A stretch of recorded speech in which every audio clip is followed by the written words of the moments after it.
What came to happen is that all cannabis sativa was lumped together by the federal government under regulation.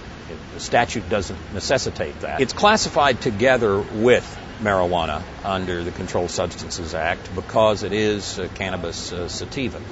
It doesn't need to be.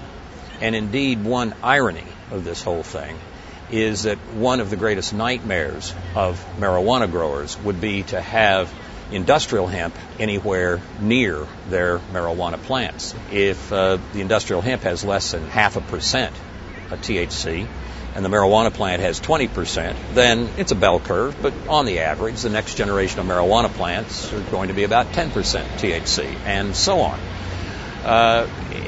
This really means that if you are a marijuana grower and you try to hide your marijuana amongst industrial hemp, the only way you would do that, I suppose, is if you were very high at the time you were trying to do it. It is really stupid. I think the government's policy is not understandable in substantive terms. It's understandable only in public relations terms.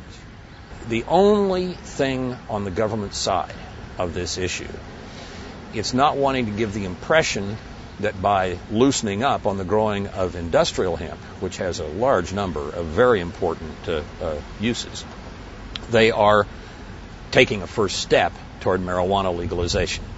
So it's very, very hard to find anybody from the government who will justify this policy. The reason is there's no substantive justification to the policy. The first and easiest use is for paper. Hemp yields about 2 to 3 times the amount of paper per acre as pine forests do. So one thing one can do is let the forests grow and be forests and plant the industrial hemp and use that for paper. It's a very big market, and any paper manufacturer would confirm that. Then there are a lot of other uses because of the hemp fiber. The fiber is so strong and long and solid, it can replace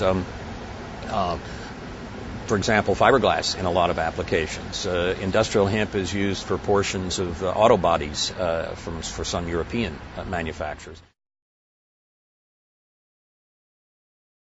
Just across the border in Canada, you have industrial hemp fields that Canadian farmers are getting hundreds of dollars per acre from harvesting and selling. And just south of the border, the American farms, wheat or other crops, are getting tens of dollars per acre.